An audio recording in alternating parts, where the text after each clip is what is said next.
Hello? Hello, Jughead. This is Archie. Come over right away. It's a matter of life or death. Oh, relax, Archie. Attention, all true believers. Marvel Comics is on the air. A friend of the unfortunate, enemy of criminals.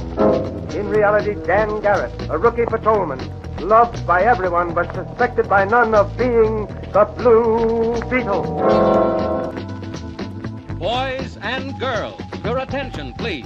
Presenting a new exciting radio program featuring the thrilling adventures of an amazing and incredible personality. Faster than an airplane, more powerful than a locomotive, impervious to bullets. Up in the sky, look! It's a bird, it's a plane, it's Superman! 10, 9, 8, 7, 6, 5, 4, 3, 2, 1.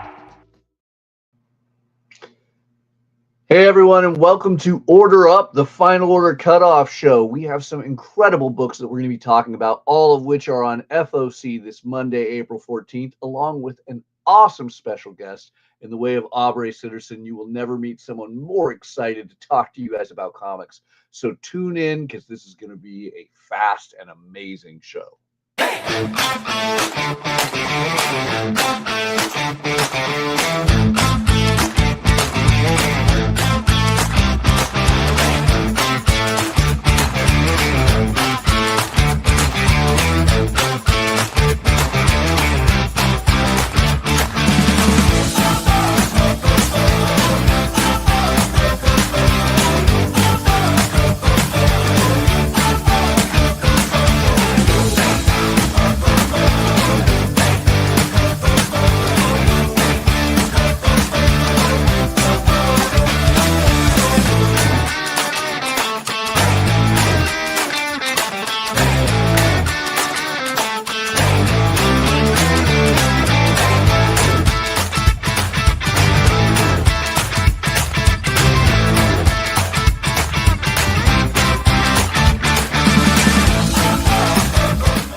Hi everyone, I'm Matthias Lewis, and I'm here to talk to you about FOC, or Final Order Cutoff.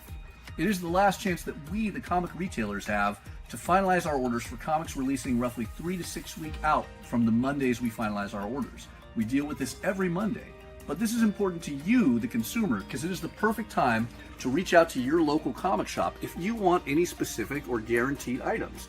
If you want the Jim Lee or Dan Mora covers of Justice League Unlimited, reach out to your local comic shop and let us know. If you want the new issue of Lilo and Stitch, this is the perfect time to tell us.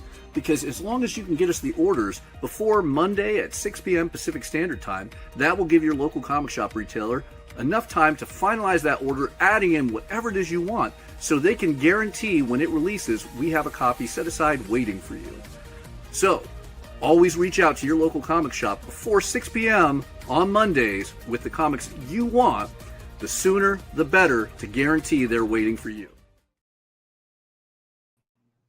All right, and today we are talking about comics that are on Final Order Cutoff this Monday, April 14th. So as always, check out all of the comics on FOC. We like to go on previewsworld.com/finalordersdue for everything from Image to Marvel, Dark Horse, IDW, etc.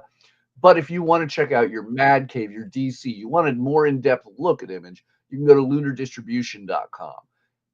Take a look at everything. Let your local comic shop know what it is you want to order. If for any reason you don't have access to a local comic shop, you can use our form and order directly through us. But that being said, the show is here to spotlight some of the amazing new books, big key issues, and hot variants that you'll see on Final Order Cutoff each Monday. So Kyle and I are here to talk about some amazing ones. And we're going to start off over at previewsworld.com/finalordersdue, a website that me and Kyle have grown quite familiar with recently. Yeah, I've used this website more now than I did when I had my store open. Yeah, but it's a good, useful tool. I actually love having the ability on the consumer end to check out previews, learn all the solicitations, find out what creators are doing what, and, the best thing, see all the covers. Oh, sure. I was just, when I had my store, I was just still a paper book guy. I still use the previews catalog for almost everything. Yeah. Well, Previews website, just as useful tool and easily accessible for anyone. So let's start it off with some Image comics that are on FOC this Monday. And the big starter is Blood and Thunder. Now, this is big in a couple of different ways, with an incredible creative team, including E.J. Su doing artwork. But the huge one is the Robert Kirkman attachment. Blood and Thunder is a sci-fi epic about a bounty hunter and her talking gun. Kind of reminds me of Barbaric over at Vault with the talking axe, set to be an upcoming TV series. So Blood and Thunder, I think, has a lot of room to run off that success, but give us a different genre. And then, of course, anything even loosely tied to Robert Kirkman tends to basically be gold in this post-Walking Dead and Invincible era. So I'm pretty excited about this. I don't know about you, Kyle. I'm digging the, what is it? The B cover, the David Lopez cover of this. But yeah, with big red hair. Yeah. But yeah, I'm very excited for Blood and Thunder. Again, you said it about Kirkman. Anything loosely tied to Kirkman is a big deal right now. I don't know how much the concept grabs me at the moment, but it's one of those that I'm willing to take a chance on because of the creative team, because of the cover, and because of Robert Kirkman's involvement. Yeah. So I don't know what it is. Talking weapons always catch my attention. But the other exciting thing that you don't see here, but we can check out at Lunar later, is there are some amazing retailer incentive variants. Now, as always, not every comic shop is going to get those. It depends on how much they order, and they're likely to be a little bit more expensive than cover price. But there are incredible covers by the likes of J. Scott Campbell and more on this book. And it's not often you get Scott on a non-Marvel or DC book. Right, and that's true too. The thing, and I to go back to your talking weapons point, there have been some other really great books from some other publishers featuring talking weapons that I'm concerned did it better. But again, Robert Kirkman, man, like you don't mess around with that. Yeah. At very least, you order big because you know that the Kirkman fanatics will come out. Correct. Now, here's a cool one we're going to only loosely talk about because we have an interview coming up. But Free Planet is an exciting one from Aubrey Sitterson and Joe Doherty. This one is an amazing concept of going to an alien planet that has just come over all sorts of oppressive warfare and manipulation to be the first planet in the universe that is free. So imagine starting a new government after a big uprising and all the insanity that happens there. Once again, it's got some great quotes that you'll want to check out on Previews World from the likes of Robert Kirkman, Daniel Warren Johnson, and more. This is definitely like crazy sci-fi world building, but we'll talk more about this with our interview momentarily. Yeah, a little bit more. Real quick, it's Jeb Doherty. Just yes, sorry, I'll get that. So, yes. Yeah, no, just because I want people, if they're hearing this and they're like, I don't know about Free Planet, and they don't want to wait for the interview portion of the show, go look up this art, okay? Like, This is a time, hit pause if you're not watching us live, and go look up this art, and then come back. Like, absolutely. Worth checking out, because that in and of itself is a selling point. You got to remember, it's 10 a.m. Pacific when we're filming this. Kyle has the advantage of it being afternoon. I'm still getting my morning Coke in. Right, I have the advantage of starting hard. So this reminds me of what was it, Bill and Ted with those wonderful advertisements. Not Bill and Ted, Wayne's World advertising. Mm-hmm. So let's advertise something big. Let's go straight to Hasbro with G.I. Joe, a real American hero. It's been a while since I've talked about this specific brand of G.I. Joe because this is the old books going back to the 1980s Marvel Comics. But as we hit issue 316, this is the coolest pitch for a G.I. Joe story I've heard in a while. As Cobra's elite Crimson Guard comes to the Joes for help, and seeing Snake Eyes putting on that Crimson Cobra outfit just feels so wrong and yet so amazing. I am excited to see what Larry Hama has in store for us on this book. Great 1-in-10 ratio variant also with Dawn Marino, our female Snake Eyes. That I think is one of the best things going in G.I. Joe right now. Is the changes they've made to Snake Eyes? Yeah, and bringing in the new Snake Eyes. I'm loving it. Another thing I love, out already a few weeks ago, was I Was a Fashion School Serial Killer. If for any Issue reason number you 1 missed it- dropped this week. Yeah. Oh, was it this week? Mhm. Wow, man. So we sold out quick. It was great. But yeah, absolutely amazing book. Second printing gives you that incredible Jay Lee variant. The Jay Lee variant was originally a 1-in-10 ratio, so not everyone got access to it. Now, as a second printing, you get the black and white version of our protagonist, Rennie, wearing her human skin jacket. Only a little bit haunting. But I mean, it's a cool way of getting it. Like the cover just screams like it was an awkward Dr. Seuss book that would not be acceptable in any school.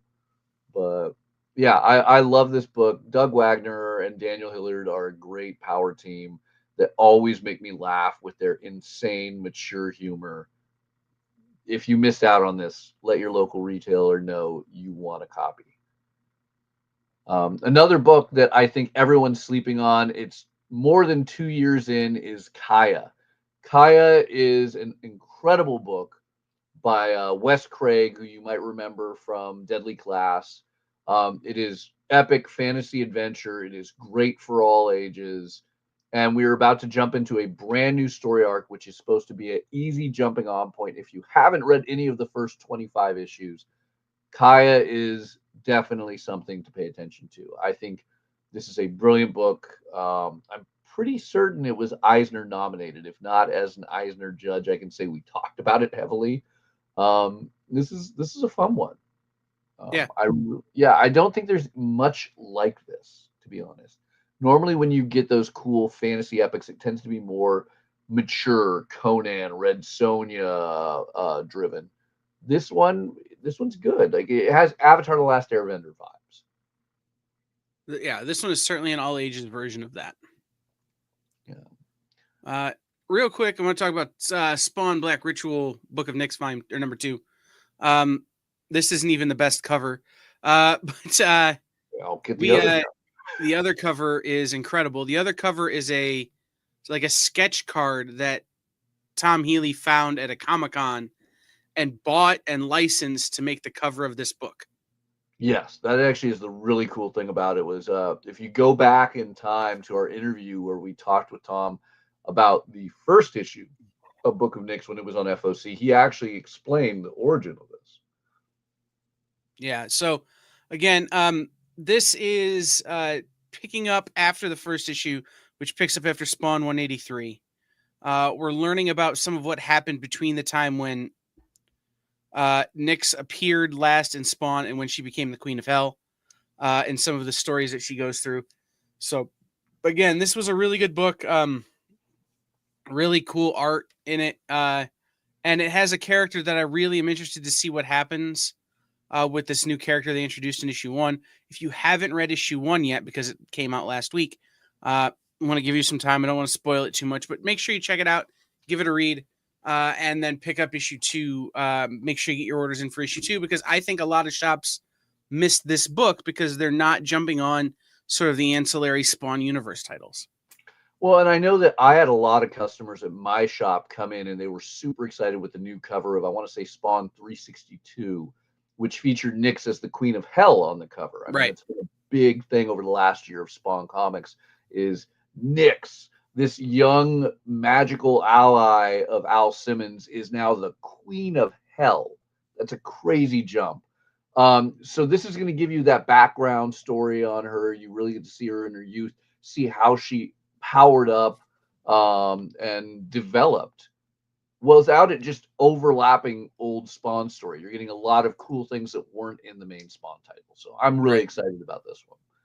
I actually feel this is great for people who aren't even huge Spawn fans. Like, it's a must-have if you're a big Spawn universe collector.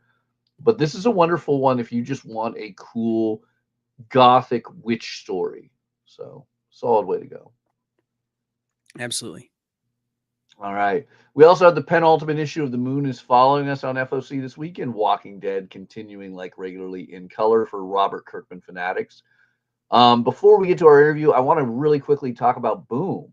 Boom celebrating its 20th anniversary, but going back in their history, Hit was an amazing series of miniseries early on in Boom history, done by Bryce Carlson with art by Vanessa Del Rey, way before Vanessa blew up to being the hot cover artist that she is now.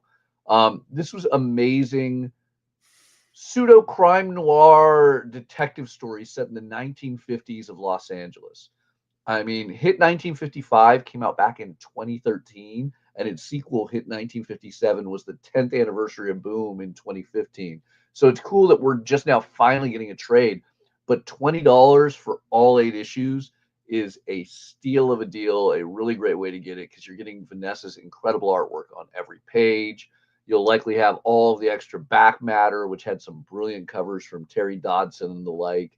Like, this was a fun one. If you want some good, I guess we can argue it's Cold War era Hollywood crime stories. Yeah, it's definitely a crime noir. I didn't read Hit 1955 when it first came out. I did read Hit 1957. It definitely has some of that hard case crime that Titan does so well in it. It definitely has some of that. She walked into my office, see, and she had legs that reached all the way to the floor. You know, kind of Humphrey Bogart sort of storytelling. Very, very Dashiell Hammett, if you will. Yeah, for sure. It has all of that going for it. But again, the Vanessa Del Rey art really was the thing that sold it. The storytelling was great, but it would have just felt like a period piece without the Vanessa Del Rey art. With the Vanessa Del Rey art, it feels like you're embodying this era, this time. So that is a super important piece of it. All right. One last Boom one we have to talk about. It is the final issue of Jim Henson's Presents, which is an incredible anthology book. I mean, we're in an era of anthology books, I feel now. But it is an incredible anthology book of various Jim Henson properties, everything from Dark Crystal. We're going to get the final piece of our story dealing with the origin of the Dark Crystal Age of Resistance. But we're also going to get a very, very cool Fraggle Rock story featuring Uncle Traveling Matt, my favorite character from Fraggle Rock, from the incredible Karina Becco, who we've had on the show before. Karina is just blowing up this year, so definitely one to pay attention to. But yeah, Fraggle Rock story. We're going to get a Gelfling story, and all sorts of Dark Crystal fun. Like, if you're a Jim Henson fanatic in the way that I am, and I assume Kyle is, this is a good one. My Uncle Traveling Matt puppet is in the other studio or in the other room, or I would show it to you. But lots of fun. Uncle Traveling Matt fan. This is a good one. And some great covers. I love the Storyteller FOC cover over here.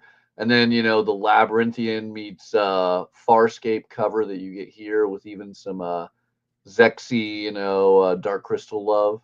So really great covers. I hate that I am probably going to be buying every single cover on this book, but I'm sure Boom loves me for it. But I think it's time. We've kept our guest waiting long enough. We're going to do a quick commercial break and come back with the amazing Aubrey Sitterson. Hey, did you know that you're invited to an art gala? No, I mean the fun kind. It's Sketch Up with Mog and Mel. Welcome back, everyone. Thanks again for joining us. Featured guests talk about their new projects. So it takes place in this fantasy world where the world is kind of lost its stories. And life as an artist. The hope was that you could make some amount of money when you exited art school. While the ever-changing artist panel draws new works live in front of your eyes. Oh, I like that. Working on the And shadow. Sexy. Sex, dude. You still got a little bit of time. Ooh, Phil, that's dope, dude. Sketch Up with Mog and Mel. Thursday nights. Part of the experience.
Welcome back, everybody. We have an incredible guest this week with a brand new book on Final Order Cutoff on Monday. Please give a round of applause with me to the incredible Aubrey Sitterson. Hey, Matthias. Thanks for having me, brother. It's nice to see you. Hey, good morning, Aubrey. So we got some amazing, amazing things to talk about. But first, for those who don't know, he has been everywhere from Archie to G.I. Joe over his span in writing. Actually, Archie to Walking Dead. Let's get the full alphabet. Yeah, man. That's a little close to the end for sure. Yeah. You literally did an epic run of G.I. Joe back in 2016. You've been working with Charles White, aka Moist Critical, on Godslap over at Bad A. But recently you've had some great and very comedic books at Dark Horse in the way of No One Left to Fight, Worst Dudes, and Savage Hearts. Let's talk a brief bit about those incredible books. You can go reach out to your local comic shop and grab and trade paperback before we talk about the upcoming FOC title. Yeah, man, of course. My first book at Dark Horse was No One Left to Fight. It was myself and Fico Ossio, and it was our love letter, not just to Dragon Ball, though Dragon Ball looms heavy over it, but to the entirety of Fight Comics. What was different about No One Left to Fight is it's paced and looks like a US comic while doing that very kind of Japanese genre of fight comics. And, we layered onto it as well some US style soap opera. So it's this big, angsty, epic, emotional fight comic where everybody has intense feelings about each other and they work it out by blasting each other with laser bursts out of their hands. It's Dragon Ball soap opera. And that, the success of that title, there were 2 volumes of that, led to me getting the opportunity to do some more offbeat kind of outre stuff at Dark Horse, including The Worst Dudes. The Worst Dudes, you can see from the warning label on there, it's not for everybody. My wife, she normally reads everything I do. I showed her the first issue and she slid it back across the table to me. She said, "That is not for me." It's very raunchy. It's very crude. It's how I wanted to recreate the feeling of reading classic Lobo. It's much, much raunchier than Lobo was ever allowed to get. I like to think it's as raunchy as Keith Giffen and Alan Grant and Simon Bisley would have gotten if they'd been allowed to. So I asked Dark Horse specifically for, what are the rules that would require us to show up in the adults only catalog? And we went this close to breaking all of them. I was shocked with what they let us get away with. It was a hoot. It's a big, messy detective story in the vein of like Inherent Vice or Big Lebowski. You meet a bunch of characters. There's a bunch of bad behavior throughout. It's a blast. All right. But then in, I want to say 2021, that you sounds brought right. us Savage Hearts with Yes, sir. Jed. Tell us a little bit about Savage Hearts. I would love to. This was my first collaboration with Jed, a guy I'd known for years. I met him through Howard Chaykin. I used to edit at Marvel, and I worked a lot with Howard because I was such a big fan of his. And I only became more of a fan of his over the years. And I met Jed when he was working as his assistant. And you can see that in Savage Hearts in the page layouts. I think Jed draws completely different from Howard. First and foremost, let's address the elephant in the room. He draws outrageously sexy, big, muscly ladies. So we built an entire book around that. It's a hot and steamy jungle romantic comedy with a big, beefy barbarian lady and a live, weird little beast man who is obsessed with her. They go on a big jungle adventure. It hits all those adventure notes while also kind of doing the romantic comedy thing. And it was designed really to play to both Jed and my strengths. And in the course of doing it, I learned that I was only scratching the surface of what Jed could do. That he's an immensely talented artist, not just in terms of the draftsmanship on display, which is readily apparent, but that page design sense that, I think has a lot to do with us both being adherents of the Chaykinnian school of comics making. And, it's very much the approach. And I don't know, I'm segueing into it, but like it's the approach that informs the new book, Free Planet, as well. Yeah, so you guys stepped away from Dark Horse and went over to Image, the home of creators. Yeah, and man. you dragged Jed with you. for a book. Actually, I will come back to talk about the. We'll come back to the rest of the book. I'm sorry, I screwed up your flow. No. I love it because you and Jed have a new book, and it's quite different, very different. Way different from Savage Hearts. Yes, sir. I had a big year in 2021. 3 books out from Dark Horse, 3 series out from Dark Horse, 3 successful creator-owned Kickstarters got funded around like that same 18-month period or so.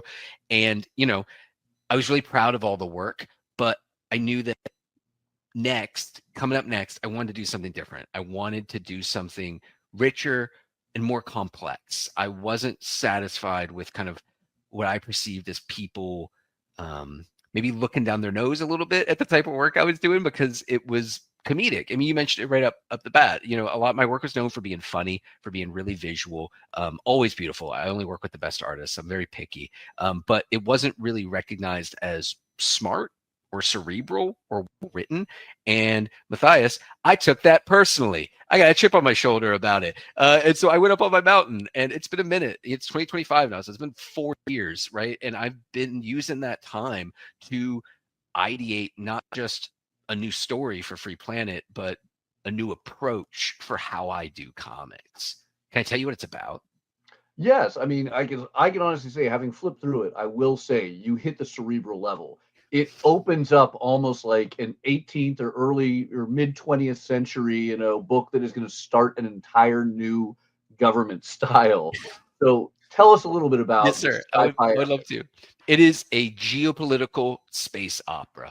It's about the first completely free planet in the entirety of human history. They've just won their independence after a brutal revolutionary war against a corporate-dominated oligarchy with tendrils stretching out throughout the galaxy. Yeah, dude, that's the war. That's the flashback. Their home is the only place that you can find a uniquely potent energy source. That's what they're extracting in the first panel of that spread up top there. That energy has guaranteed their independence, but it's also made them a target of multiple intergalactic superpowers. The only people protecting the planet, next slide, Matthias. The Freedom Guard. Look at that. They're all revolutionary heroes. They all fought in the Revolutionary War, but they're from different places. They have different views on things, different classes, different races. And just like everybody in this great nation of ours, they all have completely different ideas about what complete freedom actually entails. And that's what drives all the drama. All of the geopolitical maneuvering, of which there's a lot, all of the big sci-fi action, which there's also a lot of, and of course, the extensive amount of, it's a space opera after all, intense interpersonal drama. I did, during my time away, man, I did research, I did work. And you can see it in these pages, man. There's graphs, there's charts, there's infographics, maps, diagrams, all of it informed by real world research. This is what I'm reading right now. I'm going through this one for the second time. It's a history of the Spanish Civil War. It was one of the more influential things on the book in terms of, specifically figuring out the backstory and what this revolution looked like, and also coming to grips with the fact that all of the people in the story come from different, they all fought on the same side, but they have different factions, and they want different things, and they have different ideologies and viewpoints on stuff. And I made dossiers for all of the characters. It's a heading with the character name, and then it's subheadings with all the other character names. So it includes not just biographical information and their views on philosophy and religion and politics and economics, but also the pressure points with the rest of the cast, such that what drives the story is all this research that I did into real world revolutions and nation building. Spanish Civil War, Russian Revolution, Haitian Revolution, Cuba, Chinese Revolution, of course the US Revolution as well. All of that went into the mix, such that I have this deep well to pull from, and I can just toss a historical event like a grenade into the story, and everybody reacts the way that they would react, because Jed's designs and the level of detail that he went into the world building along with me, it's all integrated. And we did this thing specifically, our specific goal, what guided us is we wanted to create something that works as literature and art object, something that you have to hold in your hand to fully appreciate. And Matthias, okay, so first of all, I think it's important to note we have 6 issues of this thing done, colored and lettered, right? So that's the whole opening story arc, right? It's the full first story arc. Yes, sir. It's completely done, right? It's gonna hit monthly. Do not worry your pretty little heads about that. And that's important because you can see the level of detail and the level of work and thought and deliberate care that goes into each and every one of these pages.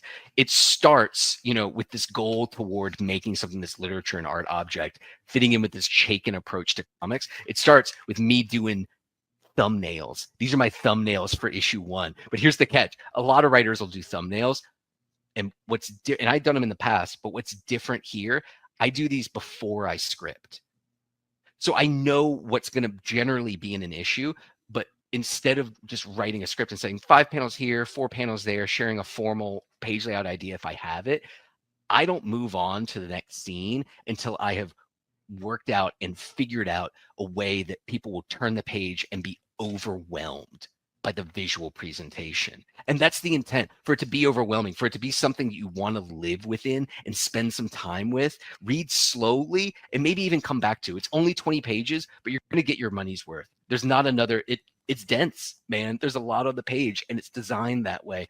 These don't go to Jed because Jed doesn't need this. These are simply to ensure that I'm writing things in such a way that Jed can succeed with these outrageous spreads, which Matthias was showing you some of. So something I'm really excited to show y'all, and this is the nice thing about having so much of this thing done already. Yeah, look at that. So that's a perfect example, right, of the way that we design these things to, have a story. They have the narrative, but then there's also this additional information, like the graphs and the charts and the historical context that give readers another point of view on what's happening here. What is happening here is the Freedom Guard is responding to a guy who is refusing to stop extracting the fuel source from the ground. Even though he's been doing it, his family's been doing it for generations. They're there to stop him and tell him that he needs to start growing food. On the surface, that's a really authoritarian thing. This family's been, it's their land. They've been using it for generations. It's like a Yellowstone plot line, right? Somebody showing up and telling John Dutton how he's going to use his land. And that seems one way. But then if you look at the charts, if you read the captions, you understand the planet's starving. They're running out of food. And if they don't start terraforming all of this land given over to extraction industry, they're not going to have enough food. And so it's an example I like bringing up of how we kind of use page design and page layout to create something that, again, it's as impressive as it is on the screen. This is not how it's meant to be appreciated. It's meant to be appreciated in print. And I think the best example of it, can I show something from issue 3? Is it okay? Ooh, if you can, all right, yeah, we're gonna jump really far ahead. So this is it. So this is issue 3, and every issue has 2 painted covers by Jed, A and B covers. And issue 3, it's a space opera, right? So, oh my gosh, look at this. This isn't even what I was going to show you. It's just outrageous. There's a big psalm down there. So there's multiple religions in this thing, and so of course I had to make up like scripture and prayers and stuff for them. This is what I've been doing the past 4 years, Matthias. And just like any good space opera, there's gonna be space dog fights. Enemy bogeys coming in hot. And to read this space dog fight, though, look at that. You'll notice that the panels kind of spin around a little bit. Because to actually appreciate this space dogfight properly, you have to spin the book completely around. Up until like that. So it's like the number 1 by jumping to number 3, but man, this is doing it for me. Yeah. Well, this is like the most spectacular example, and I know a lot of retailers watch your show, and I want people to know that it's not just the Incredible issue 1. The Incredible issue 1 is out places already. We did started giving this one out at Comics Pro. Matthias, I know you have at least one of these. The crazy thing is the demand for this book is so high. That's already a triple figure book. It's bonkers, bro. $150 on eBay. And there's a preview edition that hit comic shops this week. Do you have it? Yeah, man. Yeah. People are buying that for like $20 on eBay right now already. Yeah. So I mean, even if you're an aftermarket collector, this is a big deal book you want to reach out to your local comic shop and ask for. But as far as reading content, this is amazing. I love that the first issue right off the bat talks about the idea of how does one define a free planet, or really a free government, when you have conflicting ideas of one person's freedom might inflict or affect another person's freedoms. And I mean, there's some deep, heavy thoughts on this. Will you still put together an Avengers or X-Men level cast of well over a half dozen characters that all have unique and great personalities? So can you talk a little bit about, some of the concepts that you're going to be covering in the first few issues in this opening storyline, and some of the characters will be met? Absolutely. Yeah. So you want to do characters first? You want to throw that that lineup up there again? I got to say, I am absolutely in love with the two Teomechians. Oh, cool. Normally, so Matthias, let's not tell people why. You read the first issue, so I know you know why. Normally, people say the robot is their favorite. Ah, yes. Yeah. See, you get it. So running down left to right, that's Gloria Sunandez. She is the commander of the Freedom Guard. She was a loyal NCO, non-commissioned officer, with the alliance that they had actually rebelled and declared their independence from. And she participated in a major mutiny that was, by some reckoning, the turning point in the revolution. She brought a full fleet over to the side of the revolution. Next to her is her right hand, Talon. He is a tactical battlefield analyst and also an AI, a robot. And also, like Gloria, defected. Talon was a tool of the Alliance, and in the middle of the war, defected over to the revolution. And the guy next to him is Victor McClue, who was a anthropologist turned guerrilla tactician, who fought on the ground, hiding in mountain passes throughout the revolution. He's also the son of the admiral that Gloria mutinied against. Complicated.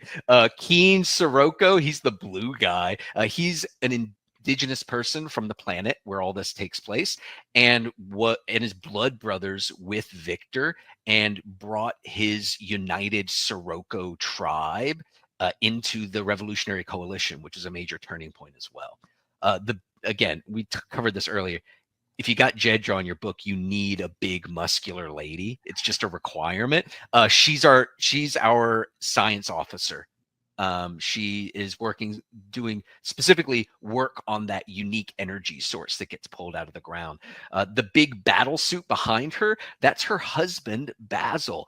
He wasn't always in that suit. You don't find out immediately what the deal is with that, but you do know that he is a medical doctor, and was, a wartime medic during the revolution. The guy standing up very upright, that's Marcus Kingvarti. He is a ace fighter pilot who participated in a legendarily epic and heroic raid on an Alliance facility during the war. And then Matthias's favorite, Fueha Hagul is the redhead, and Hora Hanil is the blonde. They are votaries of two distinct sects of the same Teomechian religion. So there's a lot that they agree about, but there's also a significant amount that they disagree about vehemently. And that's the inaugural Freedom Guard. But another sneak peek, issue 2 sees the entry of my favorite character, Jackson Crater. He's a failed revolutionary from a nearby planet, who is given political asylum and membership in the Freedom Guard, much controversy, because depending on the character we're talking about and the reader point of view, he's either a valiant, tragic freedom fighter, or a vicious, bloodthirsty terrorist, maybe both. And he gets thrown into the cast in the second issue, and it's chaos from jump. What was the other question you asked me? So we've got like this incredible set of set of characters. Yes, they are super interesting, and each one has its own story. And somehow you're going to try and tell all these tales. What are the different concepts you're going to approach in this first arc? Because yes, the you got to get their orders in for this series Monday. So I'll tell you right now, man. Subscribing for. So the first issue is the celebration. It's a brand new society that they're setting up. You get a little glimpse of that. You see the types of military violent struggles they're dealing with. The second issue is the coming to Jackson Crater, and he is a violent saboteur, and things get explosive very quickly. Issue 3 is that space dogfight we were talking about. Issue 4 sees. Let me make sure I remember this. Oh yeah. There's a violent revolution on the surface, on the planet. Someone's trying to overthrow the new government. That's going on. Issue 5 sees an invasion from rival power on the planet that they have to defend against. And issue 6 is the biggest, most explosive space combat issue of a comic book you've ever seen in terms of so that's the plot, right? That's the stuff you're seeing in each issue. And it's jam-packed. It's jam-packed with big military action set pieces in every single issue. But what it's about is more interesting. What it's about is, Matthias, I know this sounds crazy, but it's 4 things. It's freedom. It is the sacrifices that freedom requires. It is the discipline that is required to ensure freedom, and it is the authority that must arise in the absence of that discipline. And those are like the 4 big themes of what the book's about. But I've done political work before. If people are aware of my Kickstarters, they're unabashedly political, but they are propaganda. And I think, most political stories of any kind fall into one of 2 categories, right? One is propaganda. It's just somebody telling you what they think in a fun, entertaining way. I've done quite a bit of that. And the other one is direct metaphor, where it's just, mapping, okay, so that's the US and that's China and that's this politician, and right, like somebody's trying to say something about our present reality using stand-ins.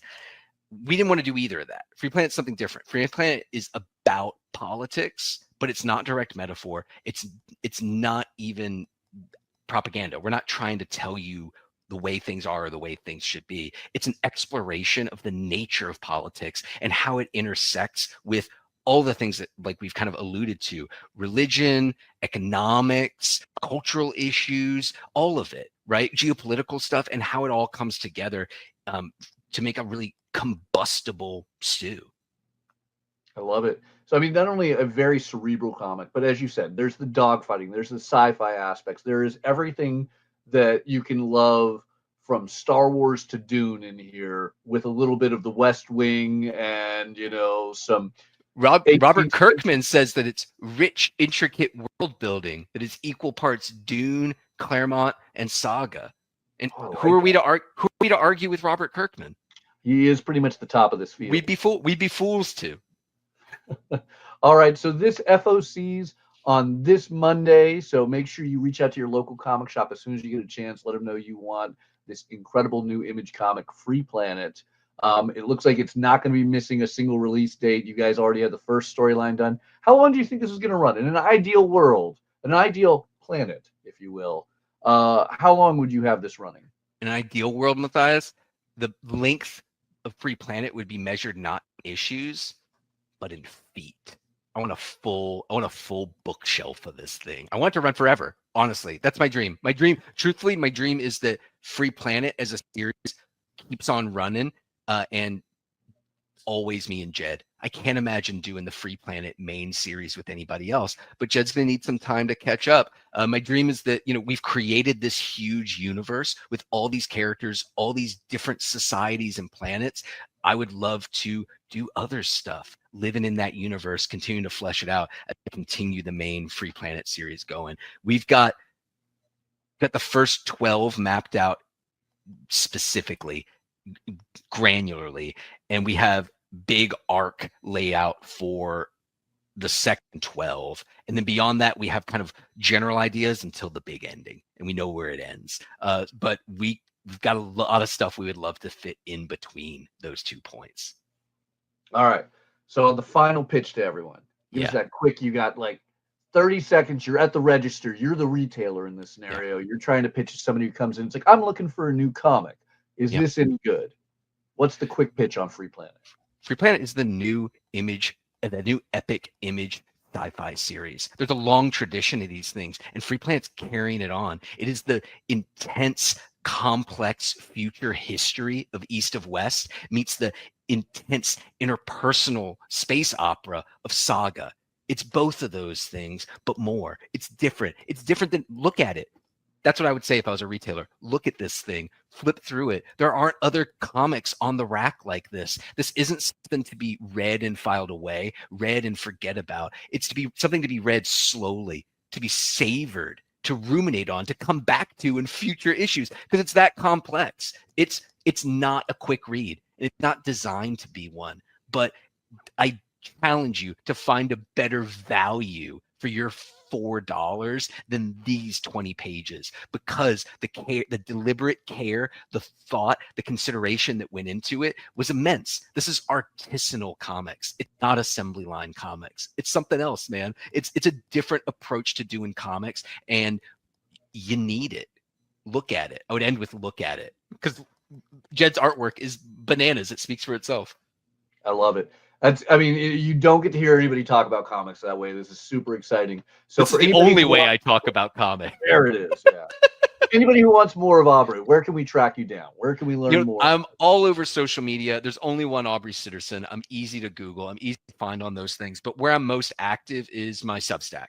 You can go to Atlantis, like the sunken city, AtlantisStillSunk.com, and that's my Substack. I go deep. I've been doing like a dig into my Free Planet bibliography, like all these big, huge history tomes I've read. Just this past week, I put up a big process piece about one of those spreads that Matthias was showing off, that includes my thumbnails, Jed's layouts. You can see, I walk you through what our approach is and why it's different from other comic books on the rack. I love it.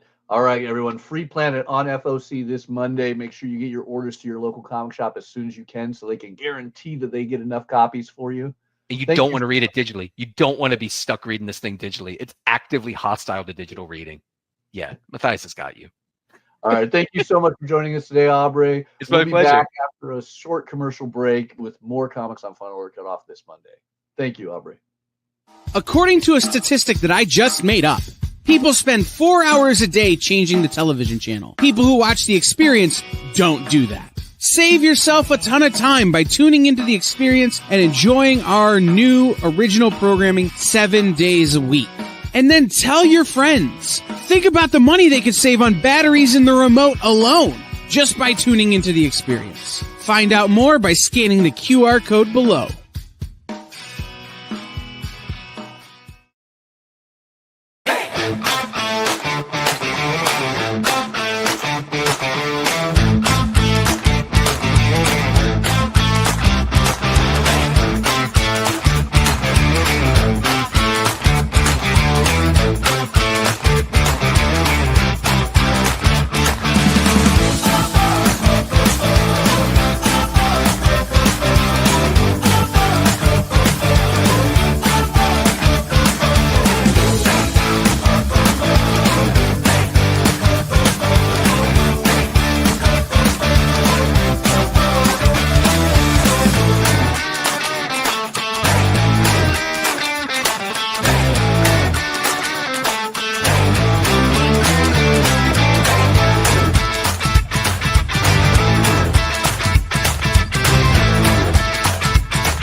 I will say no one ever gets me more excited for a comic than Aubrey.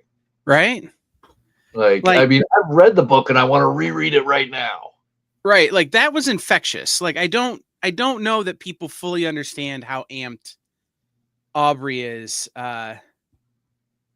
that for this book. But at the same time, that level of I'm so excited for people to get to read my book is an indicator of how good the book is, right? It's somebody like Ob has done so much good stuff that to be able to be like, no, this is my, this is my coup de grace, this is my epic, my, whatever, my Nessun Dorma, like it's wow, I just referenced opera on this show. Anyway, I think we said opera a fair amount in the interview, in fairness. It's true, so it works.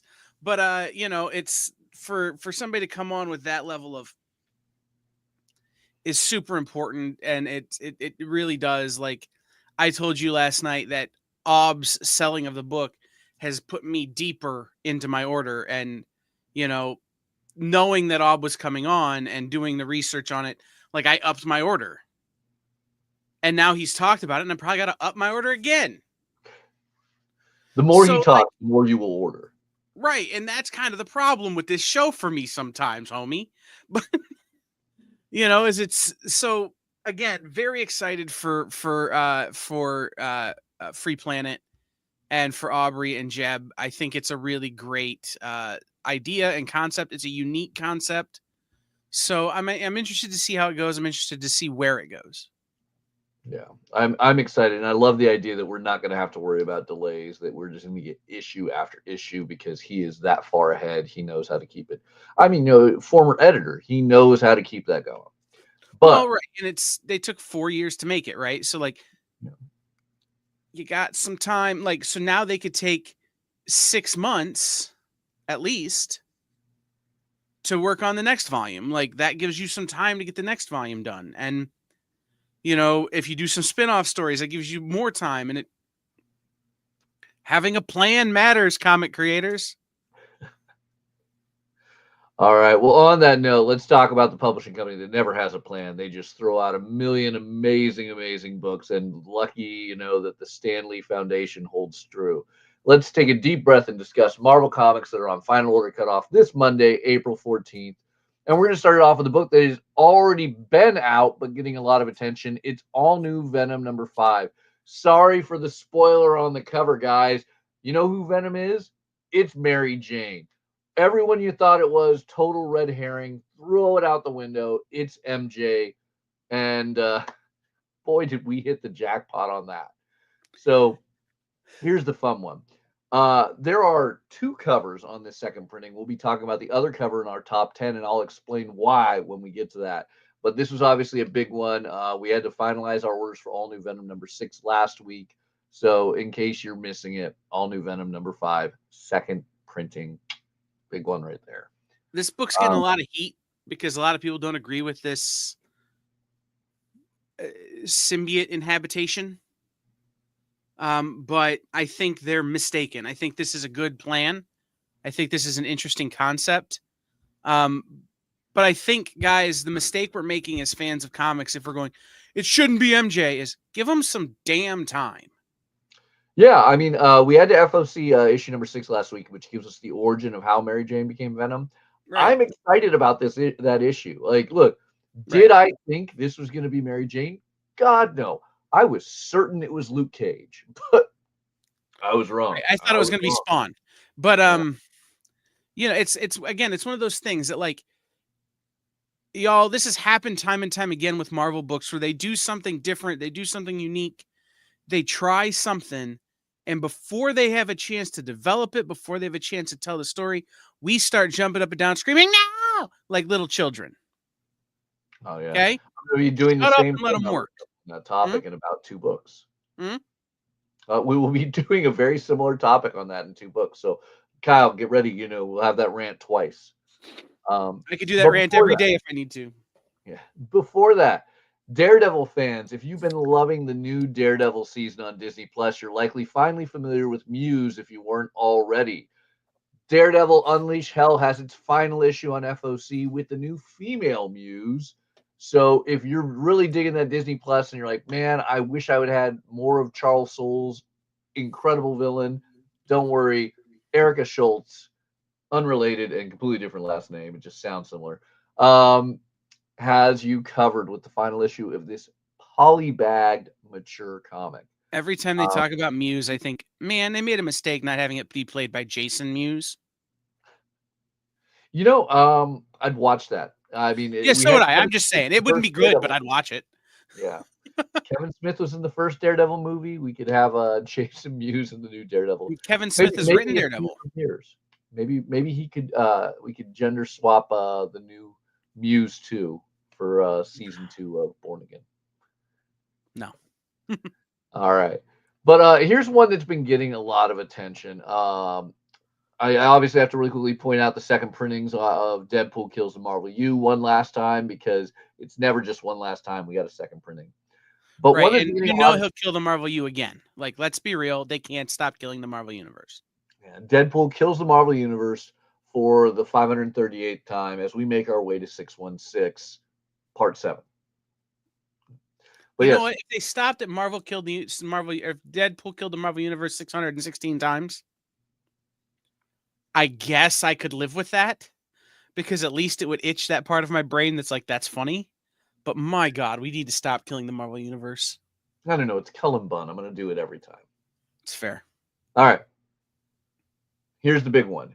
Gwenpool. Cavan Scott. This is getting a lot of attention. It's had a lot of fanboy backlash. Everyone's like, that's not Gwenpool. I'm not going to lie. I mean, I am a huge Cavan Scott Star Wars fanatic. I love Cavan, from Star Wars to Night of the Slashers. When I first saw this cover, I responded also like, I love Gwenpool. This is not my Gwenpool.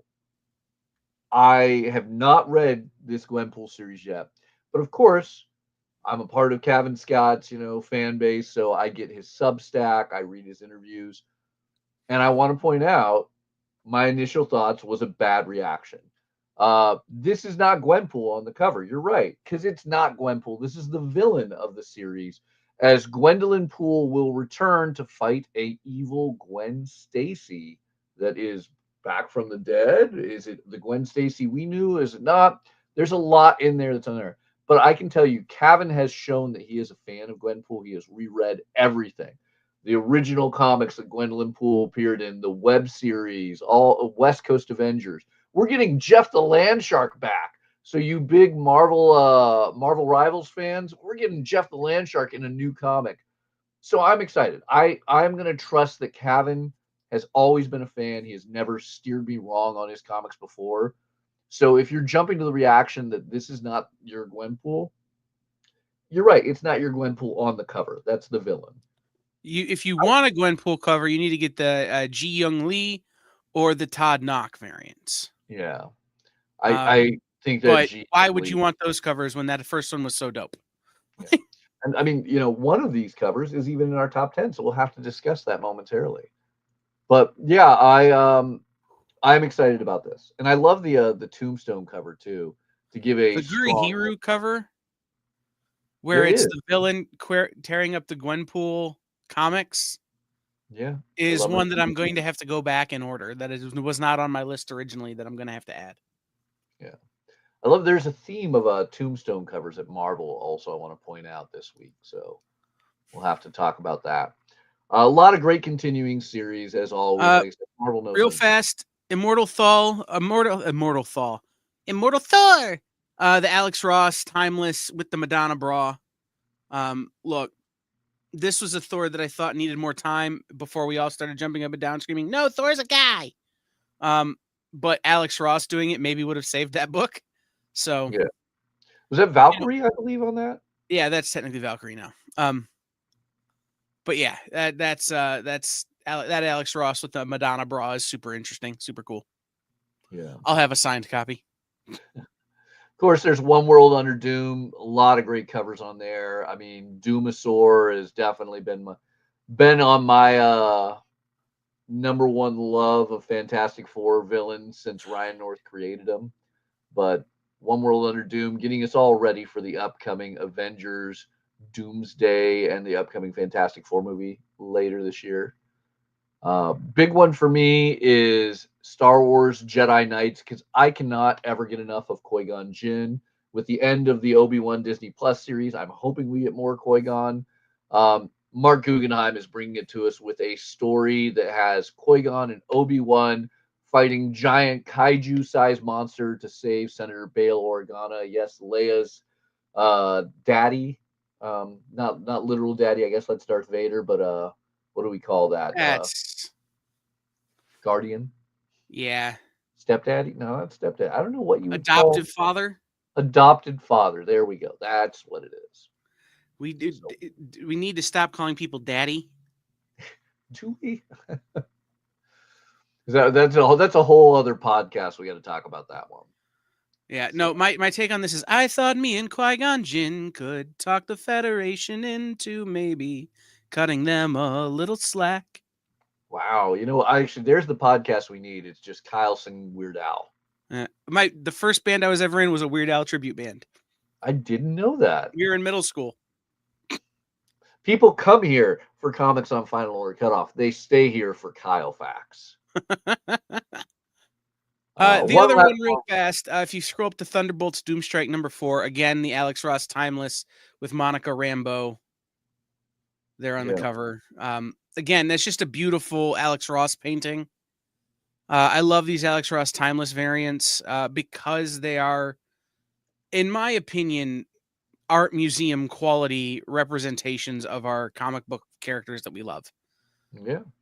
I would go to a fancy art museum like the Louvre or something to see an Alex Ross exhibit of this stuff. I'm lucky Alex Ross's guy is an hour from me, so I can just go to the warehouse and look at it. But, this is, again, a reminder to me every time I see one of these that our art can be high art. I mean, I'd like to think our art is always higher. In fact, a Marvel cover exists in the Louvre in the way of Howard Chaykin's Star Wars #1, if I recall correctly. It's true, but it's sometimes what people forget. There you go. Although, also really cool. I feel like Colin Kelly and Jackson Lansing, who are big comic creators and do Hollywood stuff. They're, Colin is even a professor at a prestigious university. And they have to be like, man, we got an Alex Ross cover. This is awesome. But all sorts of fun. Yeah. Once again, got to talk about some amazing covers in the way of Uncanny X-Men 14 for you X-Men 97 fans. Por ma chérie. Love that piece from Remy. Wonderful. We just don't get enough things with the Polaroid picture anymore. It's true. But how many people know the Polaroid reference these days? Like, it's getting to be a dated reference. We're making ourselves old. Yeah, I guess. And then, of course, if we're talking old, another Tombstone cover on X Factor. It's Mark Russell, but I had to bring it up because we're going to be talking about Mark Russell in a moment. Now, so somebody's going to die, right? Like the last time they did this was the death of Aunt May, where they had a whole bunch of tombstones. Who's going to die? Who's going to die? Who's going to die? And then it was Aunt May. There's somebody going to die, guys. Well, let's use some Marvel. Either that or somebody died and you didn't notice. Who has the next movie? That'll be the person who dies with Marvel timing. Thunderbolt Ross is going to die, everybody. His movie's already out. That'd be too convenient. All right, let's talk about some Dynamite. Boom goes the Dynamite here. I really wish Boom Studios was always right before Dynamite so I could make that joke every week. Nevertheless, Green Hornet Miss Fury #5, more fun from Alex Segura and Henry Barajas, which I love. But the thing that's going to get all my attention right now is Space Ghost Johnny Quest. Space Quest. You had to nail those names together. Space Quest. I've been Johnny loving Ghost just doesn't work. Yeah, it'd be a whole other project. Yeah. I've been loving the Space Ghost comics that they've been doing. Johnny Quest has been selling really well, but man, Joe Casey on writing, part of the look, I've been loving Joe Casey from Butcher Baker, Righteous Maker, all the way back to his Wildcats run. He can do no wrong. He's been doing some epic stuff at Marvel right now with the Weapon X-Men. But These are my childhood right here. Space Ghost and Johnny Quest. I never thought that I needed them combined, but I'm so hyped for it. You know, look at Little Bandit down there. Mark Spears doing this cover. Mark Spears, the hottest artist right now in the industry, I feel. Everything about this sells. The cover that I dig on this one is the Derek Chew cover. But it's you can't go wrong with a Mark Spears. Like, again, like there isn't Dynamite does something really good that is all their covers are dope. Yeah. Right. The Ben Oliver cover is great. The Derek Chew cover is great. You can't really go wrong here. People who have watched me know that I am not a huge fan of what Dynamite has done with the Space Ghost and Johnny Quest IPs. Just because they're not my Space Ghost and not my Johnny Quest. You know, being a few years younger than Matthias, I had a different iteration of these characters when I was coming up, but this is also my childhood, so I want those iterations that I grew up with, right? Dynamite is doing the older, and there's nothing wrong with it, but it's just not my. But if there's anybody who can do it and who can bridge that gap for me, it is Joe Casey. Right? It is this team. And again, the whole the art by I'm gonna blank on his name, Sebastian Peretz. Yes. Is again, that alone would make me buy this book and give it a try and then let the story take me from there. Yeah. So I think Joe Casey is that perfect writer who is the fan, loves all of that classic stuff. And he's the type of guy who can write it in a modern way that people will love. Right. And that's exactly what I'm saying, is that Joe Casey is the right person to write this book. And Sebastian is the right person to draw it. Yeah. Real quick, we skimmed over it, and I missed it the first time I was going through FOC. Jennifer Blood, Battle Diary, trade paperback, volume 1. Guys, that is a great Jennifer Blood story. It has this sort of, again, it has this true crime, almost Titan-esque storytelling part of it. And it is a wild, twisty-turny mystery story with Jennifer Blood, so make sure you check that one out too. Might be the best Jennifer Blood book I've read in a couple of years. Yeah.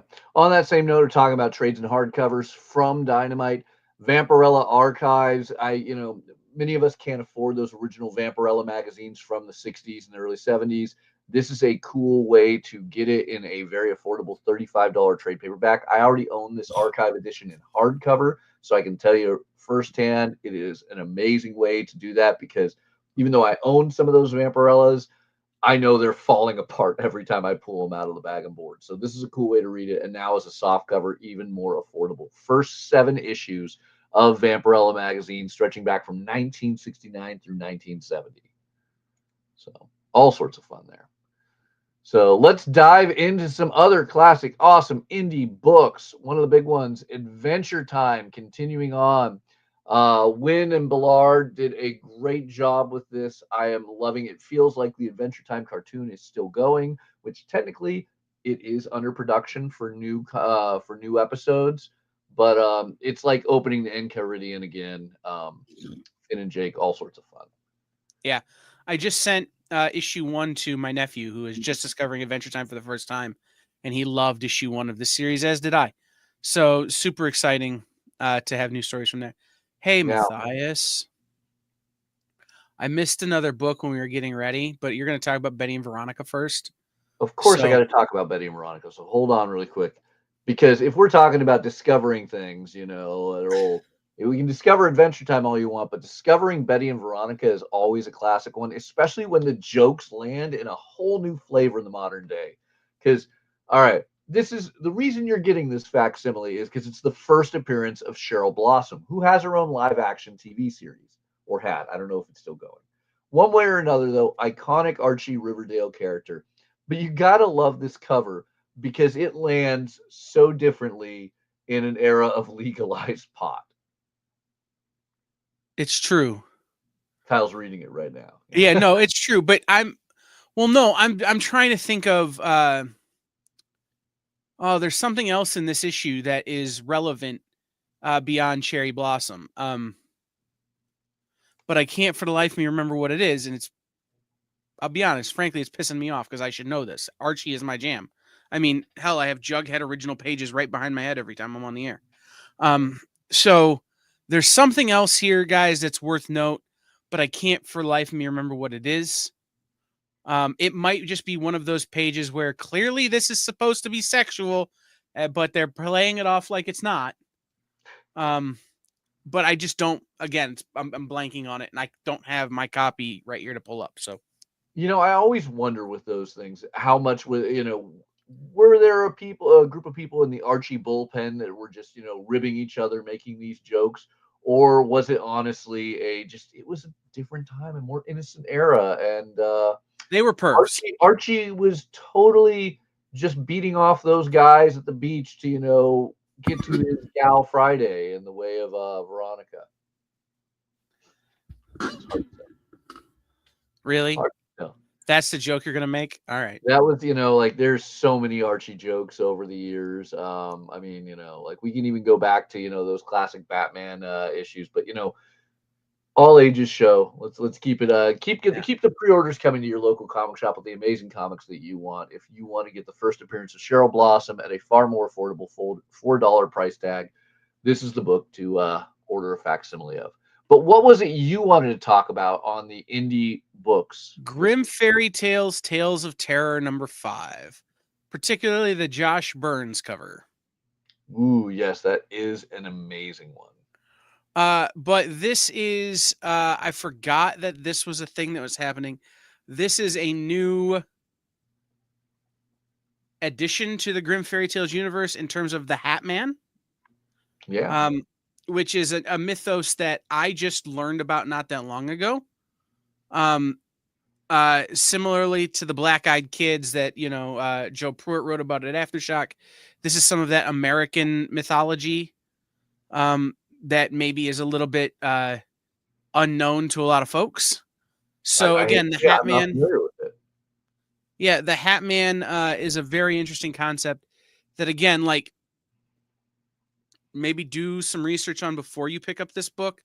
But just looking at that again, that Josh Burns cover and the I don't even know how to say it, Chow Coco cover, where the Hat Man kind of looks like Death with the sickle. Yeah. The Hat Man, there's a reason that they kind of look like Death with a sickle. Just saying. So check that one out if you're into some of that maybe Appalachian dark mythology. All right. Well, if you want a little less darker horror and paranormal twists, how about the new Ghostbusters Skeleton Crew? I love the new Ghostbuster movies. I really do feel they properly continue on those classic 80s, comedies that we loved. And the idea that we're going to get more David Boer of Canto fame writing it, beautiful Tyler Crook cover, Aviv Orr doing the interiors. It just, everything about this cover screams, I want this as a giant 36-inch poster on my wall. Yeah, and we don't know when we're going to get more of the new movies, so we don't know when we're going to get more of that new family. So Dark Horse is doing a great job here of expanding the mythos of that family, similarly to how they've handled Buffy in the past, similarly to how they've handled Firefly. You're getting a little bit more of that family story, a little bit more of that mythos as well. So you're getting stories that feel like they could be movies without having to necessarily be movies. I love it. Yeah, I mean, that's what I sign into my comics for, is these wonderful continuations of great things. By the way, we talked last week a little bit about Godzilla, Here There Be Aliens. If you have not, it is the third piece in the Here There Be Dragons storyline. Volume 2 of Here There Be Dragons is on FOC this week, so you can get in and catch up if you haven't already. And I also want to point out, for as far as beautiful Xenoscope covers, this Michael, I'm going to screw up the name now. Michael D. Pascal piece. It is beautiful. It is very much like a Jem Bartel-esque tone, but I adore this. And it spins out of that End of Time one shot that they did from GFT a short while ago. So next big one I have to talk about, though, is not a traditional comic. It might not even truly be a comic at all, But as a fan of Geralt of Rivia, the Little Witcher hardcover has my attention. With art by Giada Carboni, this is Geralt, being a dad to the new Witcher, Ciri. If you're familiar with the video games, Ciri eventually goes off to become the big Witcher. But this is a fun one of just cute, goofy pieces, almost in the vein of the Darth Vader and Anakin, parent and kid comics. I think this will be a great one for people who've been playing the Witcher video games and now have reached that point of parenthood where they have children they want to share their love with. It's amazing. The father in me needs to own this, even though I won't let my kid play Witcher yet. To be honest, that's shocking. Yeah. I know I let my kid do too many horrible things. What's shocking to me is that you're not playing it while he's sitting there next to you. Like, it's kind of the thing that shocks me more. Oh, you think I have time to play video games? Huh? You think I have time to play video games? Well, that's true. That's fair. I mean, if I did, I'd be addicted to Marvel Rivals, I'm certain. That's fair. So Mark Spears, once again, top guy, super high in demand. I can't believe the Mark Spears monsters have his interior artwork on every panel when he's doing all these amazing covers. Mark Spears Monsters has been selling out nonstop at comic shops all over the country, if not all over the world. It is Keen Spot's biggest book, with issue number 1 on its 6th or 7th printing, I want to say. Something like that. Here's a big one I want to remind everyone. Consumers, get your pre-orders in, obviously, to comic shops, because this has been selling out printing after printing, cover after cover. But for retailers who are placing an order, if you are ordering your Mark Spears Monsters from Lunar Distribution, you only have access to the first 4 covers, the A, B, C, and D cover, which is that wonderful New Mutants 98 homage. If you want access to the E or F or even the G metal cover, those are only available through Diamond Distribution. So make sure you place your orders accordingly if you want to get that awesome snake with a girl with a snake tattoo. We'll talk more about that in our top 10 and you'll see where it lands. But that is a unique one for you retailers who are watching. You have to know which covers are available from which distributors. If you're a consumer, don't worry. The retailers have that info for you, because obviously they're watching the show and getting those details. But let them know which cover you want, because, oh my God, I might buy all the covers again. Even that super expensive metal G cover, like all of those Mark Spears covers are amazing on a book that has been beyond brilliant and selling out like hotcakes. Yeah, that D cover, man, like one of the most homaged covers ever, New Mutants 98. Mark Spears finds a way to make it fun and interesting, just by putting Mr. Crowley there in the center. Yeah. Love it. I absolutely love it. Yeah. Now, in a very, very different vein, let's do a great all ages book in the way of Nordlys. This is from Penguin Random House's Ink Lore line, which I think mainly does like, non-Japanese manga styles, as well as webtoons and popular ones. But this is a really cool one of a coming-of-age story of a young girl who is brought to a fantastic, if not outright mythical, Norway to fight trolls and pirates and deal with magic. It has beautiful, beautiful artwork. I think this is going to catch a lot of attention. This was originally published in Norway in Norwegian. Now we're getting an English version that I think will open this up to a grand new world and a large audience. I've been seeing a lot of love of Viking festivals and Norwegian mythology here in the United States and Canada recently. So this could be a big one. This has that Lore Olympus sort of potential because of its broad reach. It's not something that is going to be specifically targeted at one group. It's going to have a lot of potential readers. So that is something that's super interesting to watch. So it does have a lot of that, that this could be a next level success kind of book. Yeah, I really love the idea that this is something I can put into the hands of young male and female readers, all the way to adults who just love a little bit of Norse mythology. I mean, it reminds me of like it could be a new Nimona, or as you put it very wonderfully, Lore Olympus. So a lot of great continuing series. As always, we cannot stress enough. Check out previewsworld.com/final orders due to see everything on FOC this week. A lot of great ones returning. Things like Sonic the Hedgehog coming off that super popular third movie and TV series with a fourth film on the way. Great way to grab a volume 1 graphic novel for just $13.99. All sorts of Star Wars love, but one of the big ones, as we finally have a theatrical release date for the new Toxic Avenger film, I think it's good to point out a special one-shot of crazy, goofy pinups that will disgust everyone with the Way of Toxic Avengers pinup special. Thank Ahoy for wonderful censorship right there. We talked about this the week you were gone.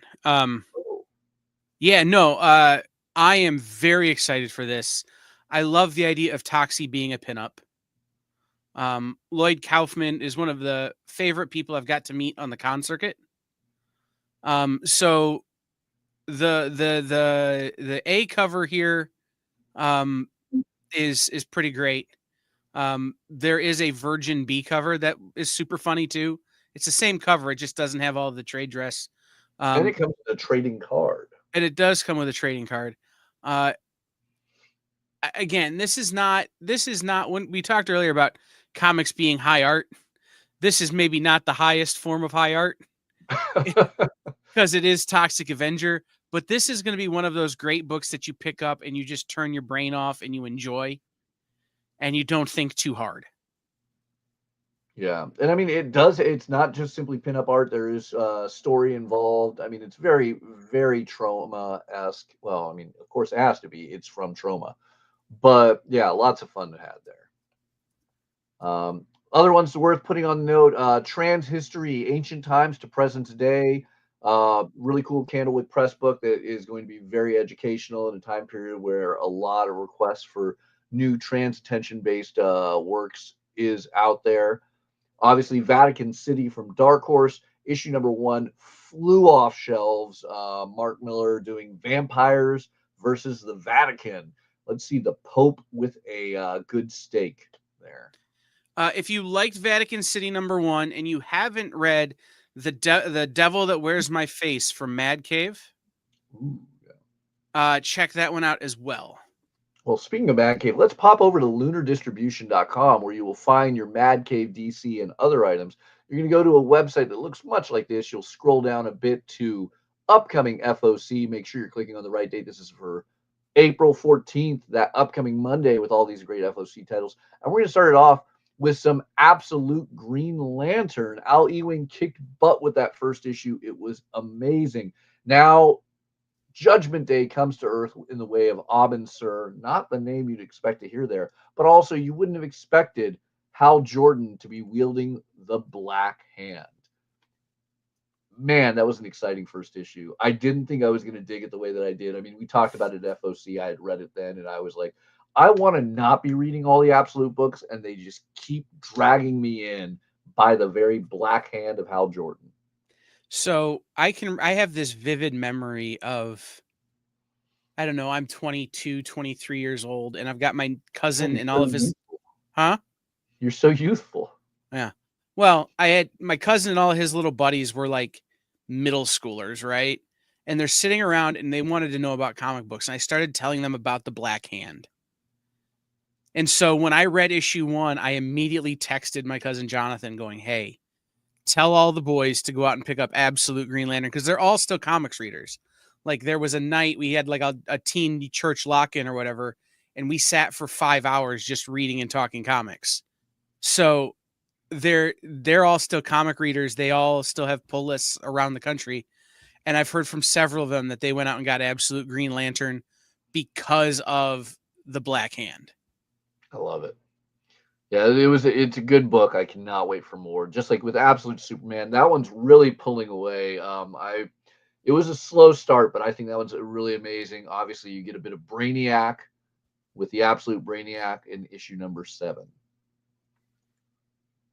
But lots of fun. A lot of great continuing series. You can see all these amazing covers, some brilliant, brilliant covers that we will be talking about in our top 10 soon. If you wanted to see more of those Blood and Thunder ratio variants, including Bernard Chang and J. Scott Campbell, that is a awesome pair right there. Free for All gets a second printing from the boys over at Oni. So if you somehow missed out on this classic one-shot from Patrick Horvath and you're dying waiting for some more Beneath the Trees Where Nobody Sees, that is a way to get a toast of it. If you were curious what Fico Ocio's 1 in 50 on Free Planet looks like, Fico Ocio, the incredible artist behind Aubrey Sitterson's No One Left to Fight, got dragged in and shows all of our Freedom Guard right there. Beautiful 1 in 10 G.I. Joe cover I mentioned with Don Marino earlier. Here's a huge one. Final issue of Rick Remender and Brian Posehn's Grommets. I am going to hate to see this end. This was an amazing series. Trade paperback will be out this summer, but man, final issue of this 1980s skateboarding epic. I don't want this to end. This was such a good series. It really has been. I talked to him about it at Comics Pro, Brian, and it was, he talked about how it kind of reminded me of, a little bit later in the early 2000s, but talking to my buddies in middle school and high school who were discovering skateboarding, and we were reading the skateboarding magazines and all that kind of stuff, kind of the passion they had for the sport. And this has been a super fun kind of way for me to relive that. Yeah, absolutely love it. Brian, surprisingly wonderful gentleman who is easily approachable at conventions. I am excited to see what more comes from him in a post-Deadpool, post-Grommets era. Real quick, the Jamie Delano Hellblazer hardcover. Oh, it's not a light lift. It's a $100 book. But it's certainly worth it. There are a ton of issues in it. Big, thick hardcover book of, I don't know. I don't know that I want to say it's my favorite Hellblazer run, but it's certainly not my least favorite Hellblazer run. And to be real honest, it might be the best Hellblazer run since they changed the name to Hellblazer.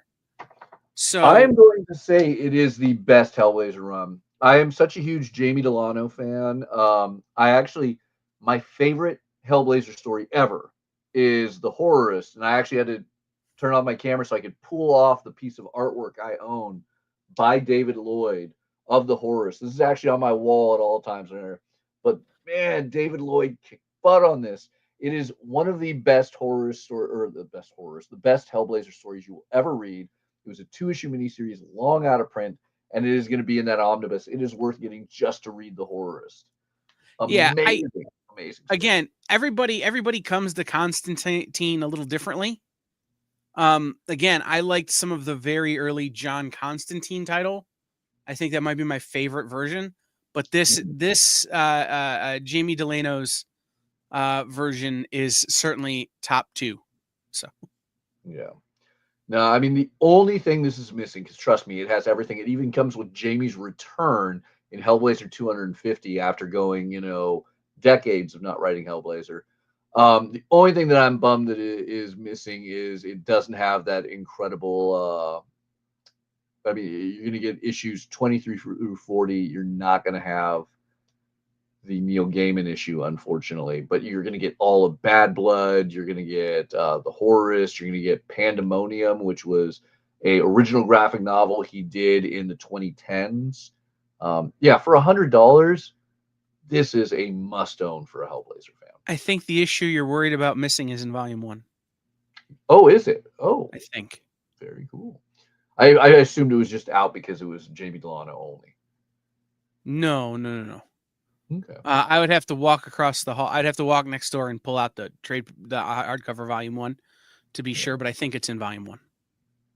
One way or another, great one to have. Key Hellblazer issues that really, I think, help develop Constantine as the English bit of a prick that he is in the DC universe, but awesome stuff. Mm-hmm.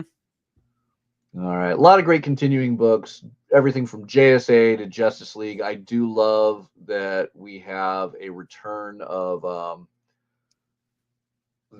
I cannot remember her name, incredible character from Alyssa Wong's miniseries in the DC universe.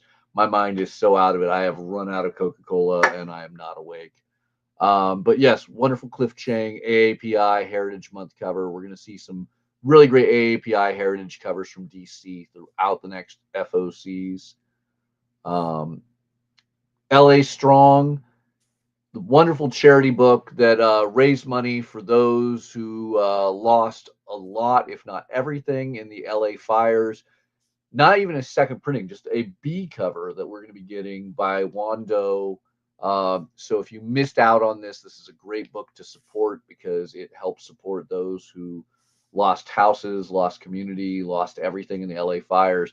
And it is an all-star list of creators from Brian Michael Bendis to Steve Orlando, Christos Gage, Jimmy Palmiotti, Greg Pak, Ian Churchill, Salvador LaRocca, so many wonderful people.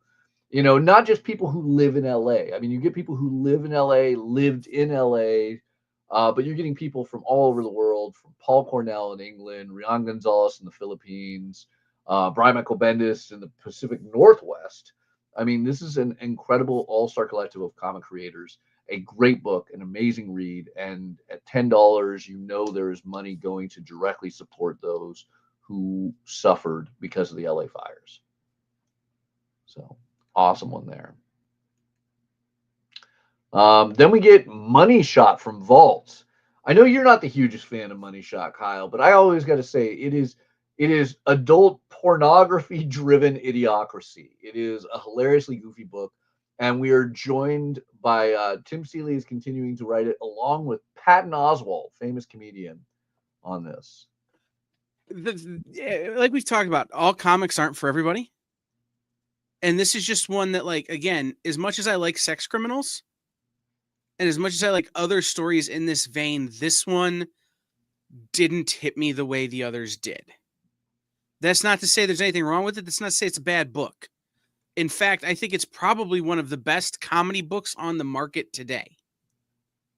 But it just hit me maybe at a time or in a headspace where I wasn't into it.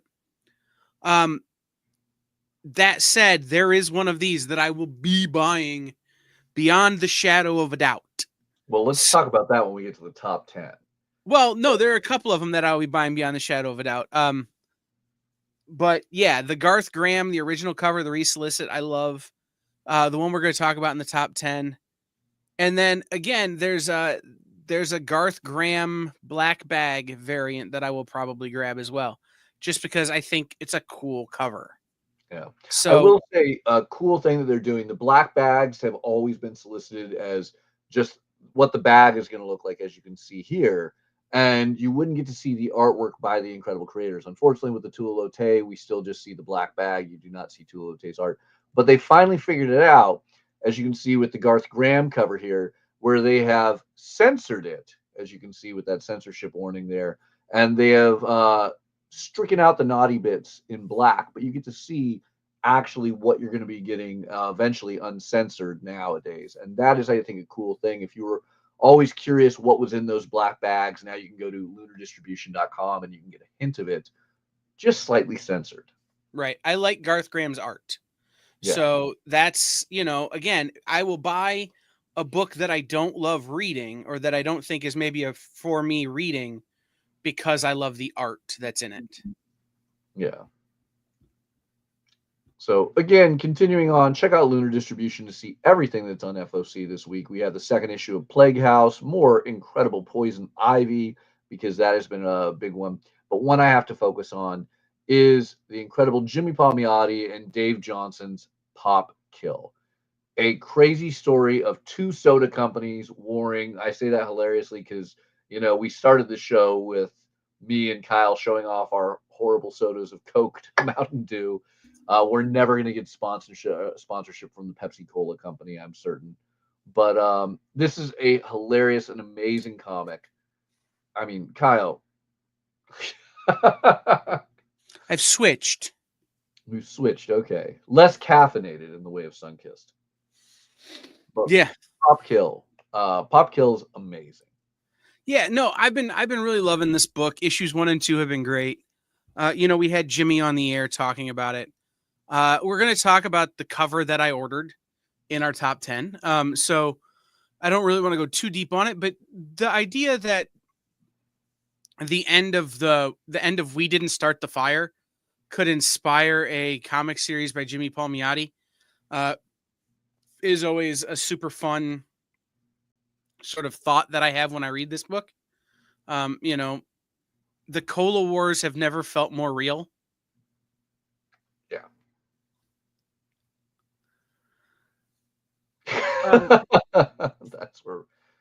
That's where it is. We'll talk more about that in the top 10. But real quick, Resurrection Man, Quantum Karma #2, the Jeff DeCal variant. Jeff DeCal, guys, this book is bat crap crazy, and I loved it. Yeah, I have I didn't to say, think I we was going to talked like about it, but I did. Yeah, we talked about it when it FOC'd for issue #1, and I literally said, I have no idea what to expect for this, but I love Rom V, so I'm going to take that, I'm going to dive into the deep end with it, and we'll see how it lands, and I am so glad I did. It is everything that I would have never guessed I wanted, but it is dark, it is twisted. It is not the old, I want to say, Dan Abnett Resurrection Man from 20 years ago, but and more like 30 years ago now, but it is amazing. Absolutely. Yeah. Secret Six is another one. I love Nicole Maines, and this has been amazing. And any time where you get to see the sexy imagery of Catman proving he's better than Batman, always good. Someone in the comments is going to scream at me like, "What do you mean Catman's better than Batman?" And he is, because he has cats. Yes. You think bats are going to sit around you while you're in a hot tub and just like be there? No, come on. So we got the final issue of Two-Face on FOC this week. Another big one from Mad Cave in the way of Vanishing Point. Mark Russell returns. Kyle, talk it up. Vanishing Point. Well, Mark Russell. Right. Mark Russell, who, if you haven't been paying attention to Ahoy, is kind of the driving force behind Ahoy, is back doing what I think Mark Russell does best, which is sort of... Say again? Creepy sci-fi? I was going to say off-kilter sci-fi horror. But yeah, the sort of not straight ahead sci-fi, not straight ahead horror, sort of a couple of degrees off what you would expect sci-fi horror.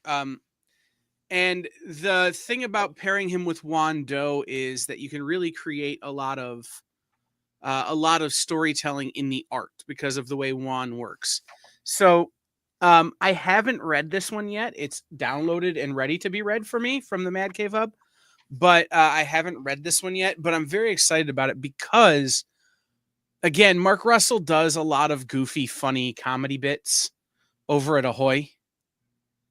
I mean, this is the guy who thought, let's put a poop emoji head on somebody, and that'll be a good idea. But he also has this really great serious side. Yeah. I mean, in fact, his great serious side got him an Eisner nomination with his last sci-fi epic, Traveling to Mars. Right. So this is an opportunity for him to return to that sort of more what I recognize Mark Russell for. So, and then there's the Juan Doe cover that I think is just incredible. That is probably the cover I'm ordering at this point. So, I mean, I'm going to go after the Christian Ward cover. I can't deny it. But the one thing I do have to point out is how great the graphic design is, that it also looks very similar to the Void Rivals trade dress for the new hardcover year one book market edition and direct market edition. I want to obviously show off this is the direct market exclusive, so you have to go to your local comic shop to get it because Amazon and big bookstores are stupid and they suck. Support your local comic shop is what this show is always about, and let your local comic shop you want this exclusive spot foil hardcover edition of the entire first year of Robert Kirkman's and Lorenzo De Felici's amazing Void Rivals, part of the Energon universe. So it ties in to Transformers and G.I. Joe. And I know some of you were sleeping on it. You got Transformers, you got G.I. Joe. What are you doing not reading Void Rivals? Buy this awesome hardcover. Get the direct market exclusive. If you really want the mass market one, you can always go with that. But, I mean, here's the real protagonist. What can I say? All right. With that all said, oh, no, I can't not point out Wicked and Divide Compendium. One of the best Kieran Gillen comics out there, done with his hetero pet partner in crime, Jamie McKelvey. This is hetero life mate is the word you're looking for. Hetero life mate. There it is. The J to his silent Bob. That's what it is. J to his very loud K. Yeah. So The Wicked and Divine is the story that once a generation, the gods return to Earth, inhabiting the body of teenagers. And unfortunately, their power is so great that they burn out those husks of a body within 3 years. So what happens in the modern era when the gods inhabit these young men and women? Well, they decide to be rock stars about it and fill stadiums with their godliness, only to have it backfire in the most massive way. Wicked and Divine is a phenomenal comic series, and the idea that you can get all of it in one binding for $6 is incomparable. Kieran Gillen and Jamie McKelvey both have impressive careers in comics that I need not give you the back, tale on them. Just know that if you, for any reason, don't already own this, this is a must-read comic. Right. A must-read comic. You're talking about 45 issues at least. There were a couple of, I think, spin-off one-shots on this, right? But Indeed, there are at least 45 issues in this book, probably closer to 55 for $60. Yeah. And I want to point out, it is not solely Jamie McKelvey. Their volume 3, or the third story arc, dealt with some incredible comic creators, top-tier artists working with Kieran on it as well to give you background on some of the gods. This is just such an amazing, amazing book. $60, you can't scoff at it. So with that said, I think we need to wrap up with the top 10 of comics that are on FOC this Monday, April 14th. Let's load up the top 10 with the big first one. Birds of Prey, number 21. Beautiful, beautiful cover by Rian Gonzalez. I love the paper doll style cover. And Rian Gonzalez, once again, DC can't seem to make up their mind on whether or not to give Rian the 1 in 25 or the open order. I am so thankful every time it's the open order because I sell a ton of these. I hope you guys are buying a ton of these, or if you're a retailer watching, you're selling a ton. This is a great one. I love the paper doll one. It might almost be something where I could see someone literally buying an extra copy just to chop it up and actually play paper doll with Dinah Lance, aka Black Canary. My favorite part of this, though, if you look at the top of it, there is a copy of Green Arrow Quiver, the Kevin Smith number 1 issue. But then we roll on to number 9 with G.I. Joe, Real American Hero 316. This is the first time G.I. Joe, a Real American Hero, has made it into the top 10 list. But seeing Snake Eyes pulling on that Cobra Scarlet coat, that has me so excited to open this issue up. Beautiful Kubert cover by Andy Kubert. Kaya 26. Not only is it the start of a new story arc, you have a phenomenal Peach Momoko cover, which I hope will drive a lot of Peach fans to go grab this issue and hopefully not only just enjoy that brilliant cover, but flip through it and discover the heart that is Kaya and start in on this amazing series. Maybe go back and grab the trades. Now, this is the cover I believe you ordered of Pop Kill number 3, right, Kyle? It is. Adam Hughes. Ooh, sexy piece right there. Yeah. That very well placed sticker. There it is. Fizz 1 goes with footlongs. All right. In spot 6, we have Mark Spears Monsters number 5. Remember, If you're a retailer, this cover E with the girl with the snake tattoo is only available through Diamond Distribution. It is not at Lunar. So when all of your customers are telling you, I want this cover because they watched Order Up's top 10, that's where you have to get it from. Beautiful Mark Spears piece. Hitting the top 5, I am so proud to say that all new Venom number 5 second printing of the Clayton Crane cover. This was originally the cover that was used as the one per store thank you variant for Marvel, is now an open order. This was originally going to be a 1 in 25 variant. I reached out to David Gabriel over at Marvel and said, this has to be an open order.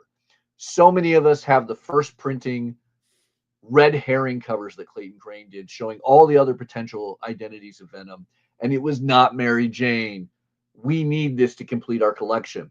Surprisingly, I can tell you, even though this second printing is up for order because the A cover and certain other covers of All New Venom are out, you can still get the Clayton Crane covers featuring the other potential characters from Penguin Random House distribution. So if you want a complete set of all the Clayton Crane covers, you can now do that. I am so happy we were able to convince Marvel to make this an open order cover. So this easily had to be number 5 and is a must-have if you missed out on the ludicrously priced All New Venom number 5 secret variant. I love Sex Criminals. It was a hilarious book from Chip Zdarsky and Matt Fraction at Image. And now we have a great homage to the best covers of Sex Criminals. Money Shot number 1, featuring Patton Oswalt and Tim Seeley holding up the A cover of Money Shot number 1. A perfect cover to get signed when you meet these creators at a convention. They are actually at C2E2 this weekend. Unfortunately, the book will not yet be in print for you to get signed. Number 4, The Little Witcher. Tell me that isn't the cutest thing. Giada Carboni just making Geralt of Rivia and Ciri just the perfect kids book.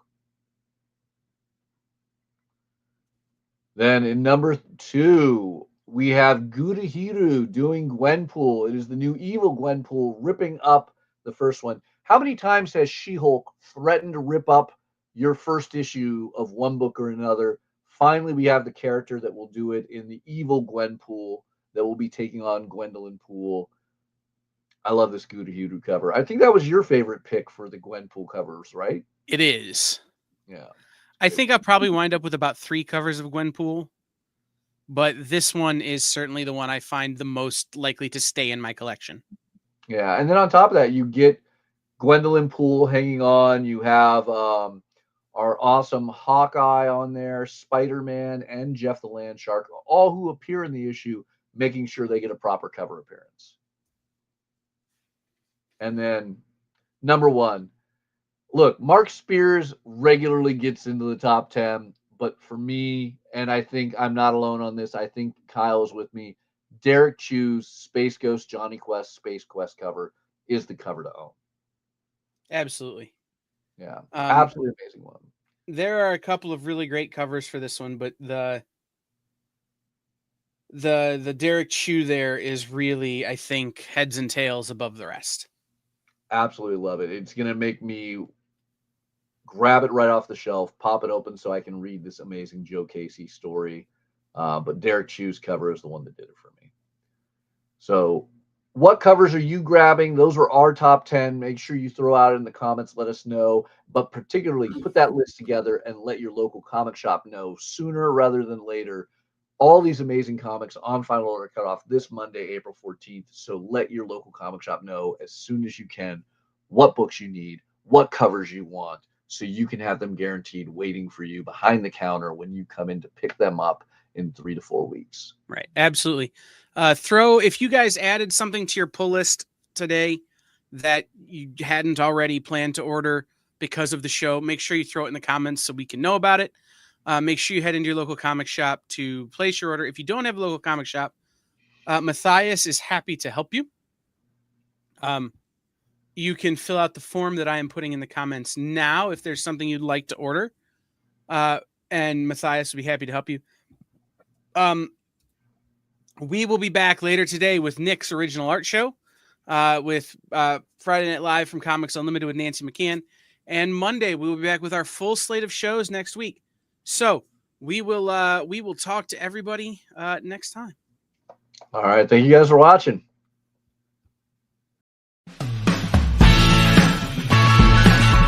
Join the party.